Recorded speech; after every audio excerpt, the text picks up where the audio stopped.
Olá, estamos de volta para mais uma aula de doutrinas bíblicas. Agora eu estou entrando numa doutrina que é bastante controvertida no meio evangélico. É a doutrina que fala sobre o dom de línguas. O dom de línguas, como está na Bíblia, é um dom concedido pelo Espírito Santo, mas é muito mal entendido. Como todo dom espiritual, ele tem um propósito na edificação da igreja. Quando ele aparece na Bíblia, sempre visando edificação no meio do povo de Deus. No entanto, é um dom que tem criado muita controvérsia. Algumas pessoas entendem esse dom de uma maneira, outros entendem de outra. É um dom válido para a igreja hoje? Essa é a grande pergunta. Ou ele cessou nos primórdios da igreja, só teve validade na igreja primitiva? O que se vê no meio pentecostal hoje é o mesmo dom de línguas que a gente vê na Bíblia? São perguntas a serem respondidas. Existe no Velho Testamento apenas uma profecia que fala sobre o dom de línguas. Está em Isaías 28:11, quando o Senhor diz, através de Isaías, por língua estrangeira, por outro dialeto eu falarei a este povo. E alguns traduzem por língua estranha falarei a este povo. Mas o que Deus faria seria falar por língua de pessoas não judias. Pessoas de outras línguas acabariam evangelizando os judeus. Isso é que eu entendo nessa profecia. E Jesus também se refere a novas línguas, quando ele diz em Marcos 16:17, falarão novas línguas. Mas a versão aqui que é trazida para o português deveria ser dialetos. É a palavra que Marcos usa no seu evangelho. Falarão novos dialetos e não línguas estranhas como alguns pensam. No Novo Testamento também, muito pouco texto sobre línguas. Nós temos esse de Marcos que eu acabei de citar, com Jesus dizendo que falaram novas línguas. Temos em Atos também, capítulo 2, versículo 4, 6, 11, onde se fala em outras línguas. No próprio dia de Pentecostes, os discípulos falaram em línguas, e que todos entenderam nas suas próprias línguas. Não foi nada desconexo, não foi nada ininteligível, mas todos os entenderam, falando nas suas próprias línguas. E até comentavam, esses varões galileus são indoutos, são iletrados, só sabem falar o aramaico e agora estão falando nas nossas línguas. Foi este o dom de compreensão daquilo que se falava em outras línguas. Ainda em Atos, existe uma outra ocorrência quando Pedro vai pregar na casa de Cornélio e todos ali na casa de Cornélio, que provavelmente muitos estrangeiros, inclusive escravos de outras terras, começaram a falar em línguas, diz lá o texto. E eles, os apóstolos, aqueles que foram com Pedro, os ouviam falar nas línguas deles e louvar a Deus. Portanto, estavam entendendo o que eles estavam dizendo, não era nada que ninguém entendesse. Percebiam que eles estavam louvando a Deus. E ainda em Atos, quando o apóstolo Paulo encontra alguns discípulos de João Batista, que só tinham ouvido o que João Batista pregava sobre o batismo do arrependimento, o apóstolo Pedro, falando sobre este evento, em Atos 11:15, ele diz, caiu sobre eles o Espírito, como tinha caído sobre nós no princípio. Portanto, para Pedro foi o mesmo ato do Pentecostes, quando as pessoas falavam e eram entendidas nas suas próprias línguas.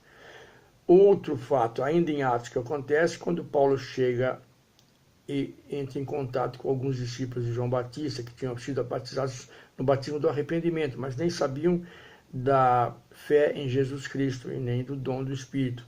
Quando o apóstolo Paulo os orientou direito, falou de Jesus, da salvação que há na cruz de Cristo, e eles creram, diz o texto, veio sobre eles o Espírito Santo e falavam em línguas.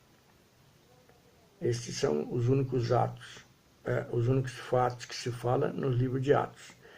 Depois nós temos também quando Paulo escreve a carta para os Coríntios, é a única carta onde Paulo se refere a esse dom, porque estava acontecendo entre os coríntios, que era um povo pagão, e tinha um histórico pagão e costumes pagãos. Então a gente vai entender isso mais adiante, quando Paulo fala sobre um dom de falar em línguas, mas um outro que de interpretar essas línguas, nada para se falar de maneira que ninguém entendesse. Paulo fala ainda em 1 Coríntios 13:8 que as línguas cessarão. A dúvida é quando, se foi logo depois dos apóstolos ou em que tempo. Ainda em 1 Coríntios 14:12, há outro texto que ele fala: quem fala em línguas fala a Deus, não aos homens. Então fica meio dúvida essas pessoas que hoje estão falando em línguas aí, trazendo mensagens para os homens. O que poderia ser são profecias que os homens trariam, que Deus traria através dos profetas para os homens. Mas falar em línguas, segundo o apóstolo Paulo, significa falar a Deus emocionalmente. A pessoa começa a louvar a Deus e as suas línguas ficam desconexas. Mas a gente vai falar sobre isso mais adiante. Existem muitos outros versos ainda em 1 Coríntios também. E é só. Nenhum outro apóstolo fala nesse dom, nenhuma outra igreja tem esse problema e não ocorre mais. O dom de línguas em Atos, só para a gente entender, começa em capítulo 2, versículo 1 a 12, quando o Pentecostes ocorre e todos ouviram suas próprias línguas. Depois, na casa de Cornélio, como eu já referi, Pedro os ouviram magnificar as grandezas de Deus. E eram estrangeiros, pessoas romanas e outras línguas que estavam ali, e os apóstolos os entenderam nas suas próprias línguas. Pedro, que não sabia língua nenhuma, entendeu o que eles disseram. Então os gentios falaram nas suas línguas, glorificando a Deus pelo dom do Espírito, mas eles os entenderam na sua própria língua. Depois, como eu falei, do apóstolo Paulo também, quando ele encontra o discípulo de João Batista. São os únicos textos que tem em Atos falando sobre esse dom de línguas. Também aqui a tradução correta seria dialetos, não língua estranha, como algumas Bíblias têm. Falavam noutros dialetos. Nenhum dos apóstolos escreveu sobre o dom de línguas, exceto Paulo, que em suas cartas apenas usa este argumento em 1 aos Coríntios. Então vamos pensar um pouco em Coríntios. Como era o dom de línguas em Corinto? O dom de línguas em Coríntios, a gente pode dizer que Paulo está contestando a forma como eles estavam utilizando aquele dom. Aquela igreja não era realmente um exemplo de vida cristã. Havia ali, segundo o próprio Paulo está dizendo, divisões entre eles. Eu sou de Paulo, eu sou de Apolo, eu sou de Jesus. Havia muita carnalidade. O apóstolo Paulo fala sobre isso, de um filho sair com a própria madrasta, a mulher do seu pai. Há muita arrogância, muita soberba, muita imoralidade naquela igreja. Então ela não era bem um exemplo para a gente ter como exemplo de dom espiritual. Paulo orienta-os a não serem ignorantes quanto aos dons. Paulo lembra que quando eles eram pagãos, eles eram levados aos ídolos e ocorriam essa ocorrência de línguas estranhas, línguas que ninguém entende, que depois chamado por alguns teólogos de língua estática, que não tinha, ninguém consegue traduzir, não há um princípio verbal, não há gramática, apenas exteriorização de línguas que ninguém consegue compreender o que está se dizendo. Seria mais uma forte emoção que eles faziam quando eram levados aos ídolos pagãos. Agora estavam usando na igreja, quando glorificavam Jesus, entravam em êxtase também e provocavam esta confusão com essa língua estática, que não tinha nada de palavras proféticas, nada de mensagens. E aí o apóstolo Paulo até diz que aqueles que confessam Jesus como Senhor o fazem pelo dom do Espírito, e quem tem o dom do Espírito não rejeita Jesus, nem diz que Jesus é maldito. É a palavra que ele usa para anátema.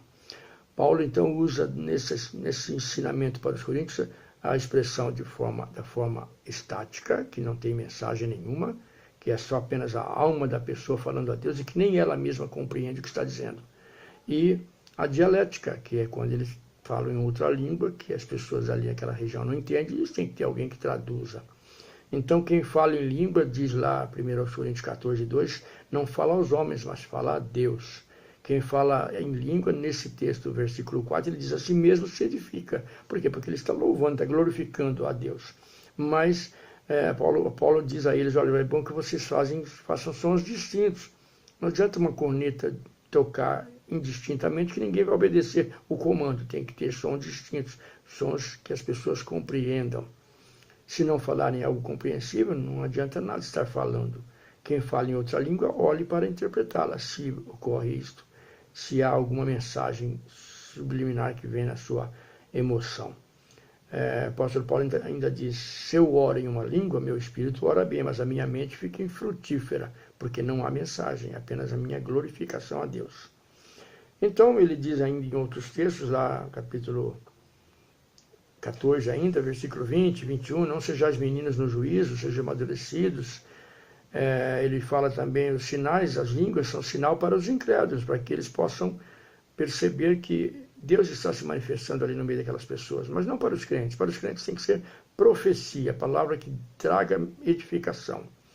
E quando a pessoa profetiza, ela tem que se cuidar para trazer uma mensagem, porque senão ela vai falar e ninguém vai entender o que ele está dizendo.